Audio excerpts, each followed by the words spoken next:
10ஆம் வகுப்பு கணித பாடத்தில் உறவுகளும் சார்புகளுங்கிற சாப்டரில் 1.1 பயிற்சியில் 6வது கணக்கு பார்க்க போகிறோம். A is equal to the set of all x belongs to W such that x less than 2.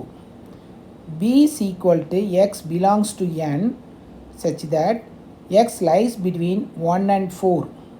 and C is equal to 3, 5 எனில் கீழ் கொடுக்கப்பட்டுள்ள சமன்பாடுகளை சரிபார்க்க. இப்போ ஏக்கு வந்து ஒரு பெருசாக ஒரு விதி கணக்காக ஒன்று கொடுத்துருக்காங்க. என்ன கொடுத்துருக்காங்க? A belongs to W such that x is less than 2. அப்படின்னா A is equal to நம்ம என்ன எடுத்துக்கிறோம்? Wனா என்னது? முழு எண்ணாக இருக்கணும். ஆனால் அந்த x ஆனது 2 விட கம்மியாக இருக்கணும். அப்படின்னா ஏக்கு நம்ம என்ன எடுத்துக்கலாம்?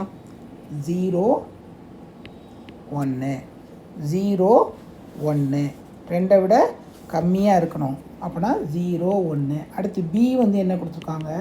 x belongs to N. belongs to Nனா இயல் எண்ணாக இருக்கணும். இயல் எண் எதுலேருந்து ஆரம்பிக்கும்? 1லேருந்து ஆரம்பிக்கும். ஆனால் இங்கே என்ன விதி கொடுத்துருக்காங்க? அந்த x ஆனது 1க்கு அதிகமாக இருக்கணும், 4 வரைக்கும் இருக்கலாம். அப்படின்னா என்ன எழுதுனா 2 3 4. ஏன் 4 வரைக்கும் இருக்கலாம்னா அந்த கீழே வந்து சமன்பாடுன்னு கொடுத்துருக்காங்க இல்லையா, ஒரு கோடு, அது வந்து ஈக்குவல்னு அர்த்தம். சமமாக இருக்கலாம், 4க்கு சமமாக இருக்கலாம்னு அர்த்தம். அதனால் 2 3 4.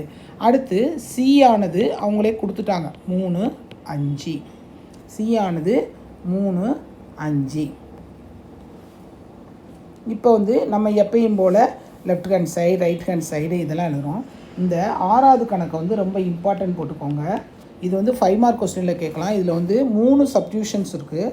அந்த 3 சப்ஸ்டியூஷனில் ஏதாவது ஒன்று கேட்க சான்சஸ் இருக்குது. சரி, இப்போ வந்து first left hand side. Left hand சைடில் என்ன கொடுத்துருக்காங்க? A cross B union C. First ப்ராக்கெட்டில் கண்டுபிடிங்க. A சேர்ப்புனா எல்லாத்தையும் சேர்த்து எழுதணும்னு அர்த்தம். பியையும் சியையும் சேர்த்து எழுதுங்க.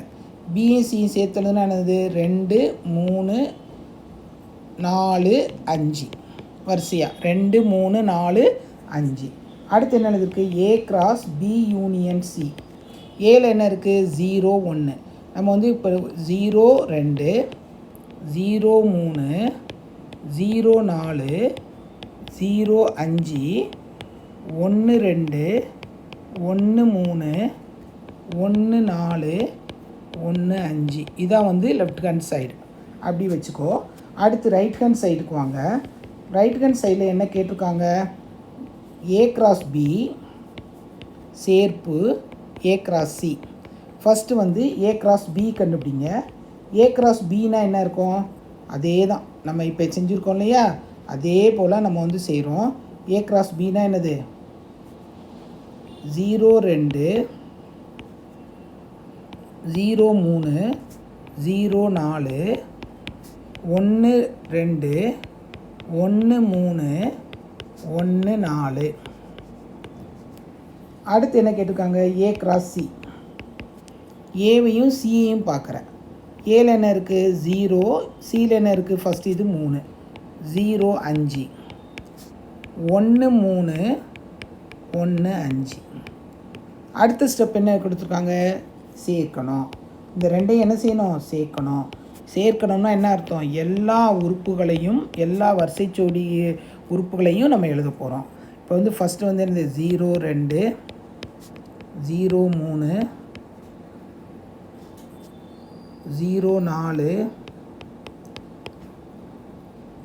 அடுத்து என்ன இருக்குது? 1 2 1 3 1 4. ஏதாவது விடுபட்டு போயிருக்கா? 0 5. அடுத்து என்ன இருக்குது? 1 5. இப்போ இந்த 2 சமமாக இருக்கா? எல்லா கணக்கு இருக்குதா? எல்லா உறுப்புகளும் இருக்குதான்னு பாருங்கள் வரிசை ஜோடிகளை. 0 2 0 3 0 4 0 5 இருக்குது. அடுத்து 1 2 1 3 1 4 1 5 இருக்குது. therefore left hand side equal to right hand side. A cross B சேர்ப்பு C is equal to A cross B சேர்ப்பு A கிராஸ் C நிரூபிக்கப்பட்டது.